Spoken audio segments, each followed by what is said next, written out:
Hello, my name is Atri Datta and I'm a fifth year student in the Department of Physics.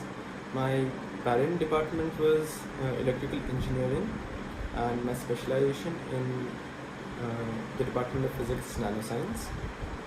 Currently, I am pursuing an IEEE program with an honors in physics.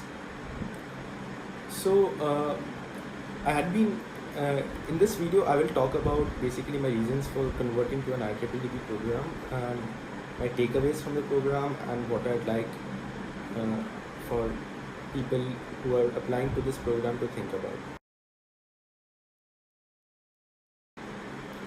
So about my entry into the program, I had actually been extremely conflicted about whether to pursue a career in physics or electrical engineering. And this happens to a lot of students in electrical, where you are exposed to courses like nanoscale devices, solid state devices, and of the sort. So a lot of professors from physics, electrical, eventually do move on to physics. For example, there are two professors in the physics department, Dr. Bhalera and Dr. Rentala, who were from the electrical department in IIT Bombay. So a lot of students eventually move on to physics, and it was the same for me. I also had missed the opportunity for a branch change in my second year. So in my upcoming years, I followed the physics minor curriculum, as well as I did some research projects related to physics during my third and fourth years. I started seriously considering the IEEE program when I got to do an internship in a physics related field. And during that internship, I came to realize that there was a huge gulf in knowledge between someone who was actually doing a physics curriculum and me, who was just studying physics for, let's say a hobby. So by the end of the internship, I had kind of made up my mind to do an IEEE in physics. I believe that this would lead me to doing some extra courses which would be crucial for me during my graduate coursework. It would also be important for me to pursue some physics related problems before I graduate.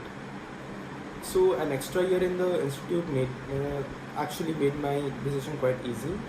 I felt that this IEEE program was perfect for me, as it helped me to do extra coursework, as well as I could also work on a research problem as part of my DDP.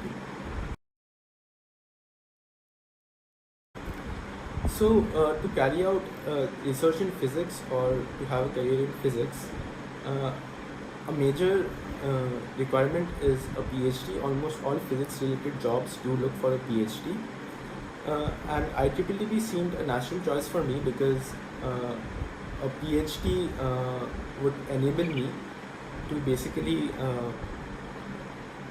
the IEEE program would kind of help me to do some crucial undergraduate coursework, basic courses which would be needed for me to get into any PhD program worldwide.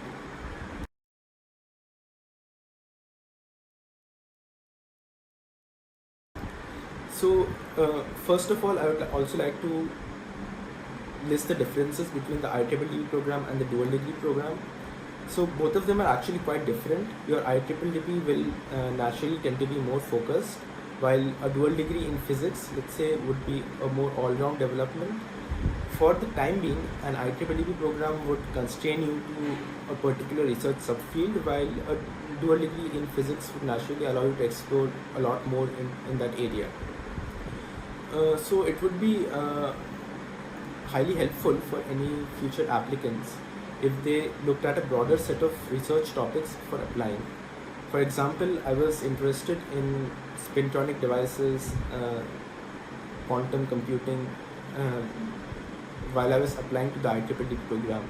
But also there are related fields such as condensed matter physics. There are systems with correlated electrons.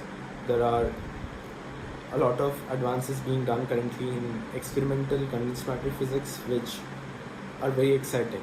So for example, a potential applicant could have looked at all of these programs. They could have talked to seniors in physics about the research opportunities in the department about all these fields before applying.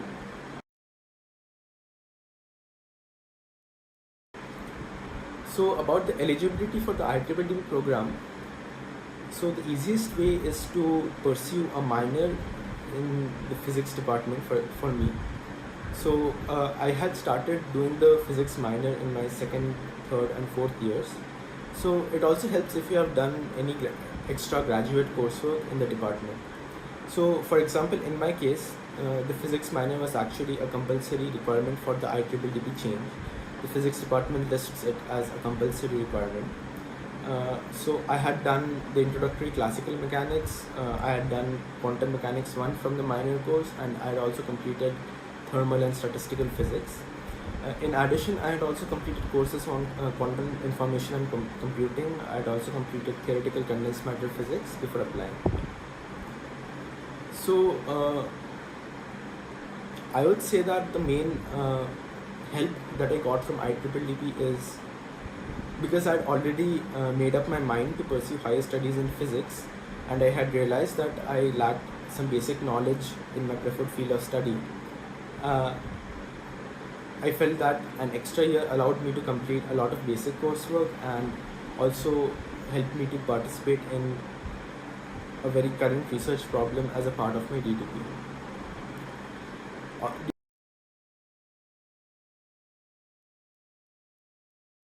For your IDTP, you would also have to choose a guide for your dual degree project right when you're applying.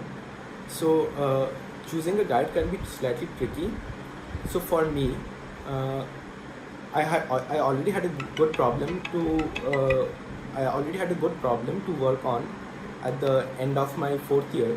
So my guide was in electrical engineering, but working in physics. So I decided to continue with him with a dummy guide in physics. Usually the IEEE student, they choose a guide in the host department. So the choosing of a guide should be done before applying. Again, you should kind of look into a broader set of topics than your current interests before applying. The curriculum for the IEEE can be a little bit intense. So IEEE has two options. You can carry out the IEEE with or without honors, and I chose to do it with honors. Without honors, you need to do 5 extra courses in your host department, and in addition, you also need to carry out your dual degree project. Without honors, with honors, you need to do 9 extra courses in your host department and also do a dual degree project. I do feel that doing 9 extra courses over a course of 1 year, you also do need to complete your BTech in your host department. Could be slightly hectic for some people. So in case you do decide to do your IEEE with honors, it is extremely important to pace your coursework, to have a proper course plan right from your 7th semester. For example, for me, I did 2 extra courses in the 7th and 8th semester, 3 extra courses in the 9th semester, and which left me with, I think, 2 extra courses to do in the 10th semester. So this worked out pretty well for me because I had already made up my mind to do as many courses in addition to my research projects as I could during my extra year.